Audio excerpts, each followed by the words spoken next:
Next നമ്മൾ കാണാൻ പോകുന്നത് പച്ചക്കറി എങ്ങനെയാണ് പ്രിസർവ് ചെയ്യുന്നതാണ് കേട്ടോ.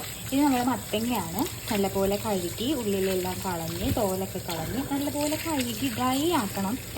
ഡ്രൈ ആക്കാനൊന്നും സമയമില്ല. സോ നമ്മൾ നേരെ കട്ടിങ്ങിലോട്ട് കിടക്കുകയാണ്. ഇത് നമ്മൾ കുമ്പളങ്ങ അതേ തോലൊക്കെ കളഞ്ഞ് നല്ലപോലെ ക്ലീൻ ചെയ്ത് വെച്ചേക്കാണ്. ഇത് ക്യാരറ്റാണ്. ക്യാരറ്റ് നമ്മൾ പീൽ ചെയ്തു. ഇത് നമ്മൾ എങ്ങനെ പീൽ ചെയ്താലും ജസ്റ്റ് ആ തൊലി ഇതാക്കാറുള്ളൂ കേട്ടോ. പിന്നെ നമ്മൾ കഴുകി വെച്ചേക്കും. ക്യാരറ്റ് ഭൂമിയിൽ വെച്ചാലും ഒരാഴ്ച 2 ആഴ്ചയൊക്കെ ഇരിക്കും.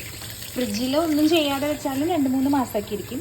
ഇതൊരു പീച്ചിങ്ങ പോലത്തെ ഒരു കായാണ്. അതെന്താണെന്ന് എനിക്കറിയില്ല. നമ്മൾ തോരൻ വെക്കാനാണ് ഞാൻ എടുക്കുന്നത്. ഇത് കറി വെക്കാം, പ്രശ്നമൊന്നുമില്ല. ഇത് ചെള്ളാണ്. സോ അതിൻ്റെ ഉള്ളത്തെ സംഭവം ഞാൻ കളഞ്ഞെത്തിയ.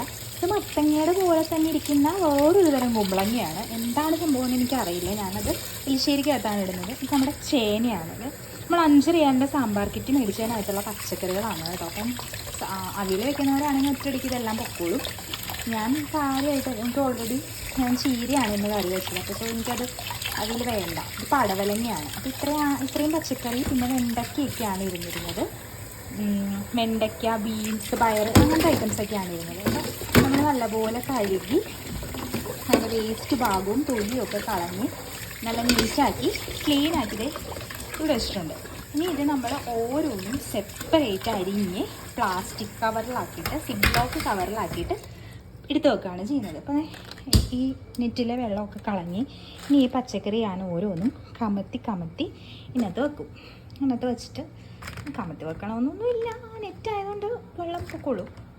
ഇങ്ങനെ വെച്ചേക്കും. അപ്പോൾ ഈ കഴുകിയ വെള്ളം ഉണ്ടാവുമല്ലോ, അത് ഒന്ന് ഇതാവാൻ വേണ്ടിയിട്ടാണ്. കണ്ടോ ഇതിനകത്ത് ഇത്രയും വെള്ളം വന്നുകൊണ്ടോ. നമ്മളത് ഇതൊക്കെ ഒരു ദിവസത്തെ പണിയാണ് കേട്ടോ. ഇപ്പം ഈ ഒരു ദിവസം പണിതാൽ മതി. പിന്നെ ഒറ്റ ദിവസം നമ്മൾ അരിയാൻ വേണ്ടി പണിയണ്ട. അങ്ങനെ ഇത് നമ്മളിവിടെ വെച്ചു. ഇതേ കൂട്ട് ഞാൻ പറഞ്ഞില്ലേ ചീരയാണ്. അപ്പം ചീരയുടെ കുറച്ച് തണ്ടും പയറും ബീൻസും കൂടെ അരിഞ്ഞ് വെച്ചിരിക്കുന്നതാണിത്. ഇത് ഞാനിനി ഫ്രീസറിലോട്ട് വെക്കും. അതുപോലെ എനിക്ക് ഈ സാമ്പാർ വീട്ടിനകത്ത് ഇച്ചിരി വെണ്ടയ്ക്ക ഉണ്ടായിരുന്നു. അപ്പോൾ ഓൾറെഡി ഞാൻ ആ വെണ്ടയ്ക്ക അരിഞ്ഞ് വെച്ചിരിക്കുന്നതാണ് കേട്ടോ. ഇത് ഇങ്ങനെ വെള്ളം വീയാണ്ട് ഇത് ശരിക്കും തോരനുള്ള എല്ലാമായിട്ട് സെറ്റ് ചെയ്ത് വെച്ചാൽ മതി. കടുക് വറുത്ത് ഇതിനകത്തേക്ക് ഇട്ടാൽ മതി. കണ്ടോ, സബോള, വെണ്ടയ്ക്ക, പച്ചമുളക് ഇത്രയും ഐറ്റംസ് ഞാൻ ഇതുപോലെ അരിഞ്ഞ് ഉപ്പും മഞ്ഞപ്പൊടി ഒന്നും ചേർത്തിട്ടില്ല. ജസ്റ്റ് അരിഞ്ഞ് ക്ലീനീറ്റാക്കിയിട്ട് വെച്ചു. അപ്പം ഇത്രയാണ് നമ്മുടെ അലോ ചെയ്തിട്ടുള്ള സ്പേസ്. ഇതെന്ന് പറഞ്ഞു കഴിഞ്ഞാൽ വേറെ ആൾക്കാരുടെ സ്പേസാണ്. അപ്പം ഞാൻ ഇങ്ങനെയാണ് എപ്പോഴും പ്രിസർവ് ചെയ്യുന്നത്. പിന്നെ ഈ ഒരു ഏരിയയിലാണ് നമ്മൾ പച്ചക്കറിയൊക്കെ സ്റ്റോർ ചെയ്യുന്നത്. അപ്പം ഓൾറെഡി ഇതിനകത്ത് ഞാൻ അങ്ങനെ വെച്ചിരിക്കുന്ന പച്ചക്കറിയാണ് ഉള്ളത്. ഇതിപ്പം ഇത് വേറെ കുട്ടിയുടെ പച്ചക്കറിയാണ്. നമ്മുടെ എല്ലാ സോസേജ് ഉണ്ട്.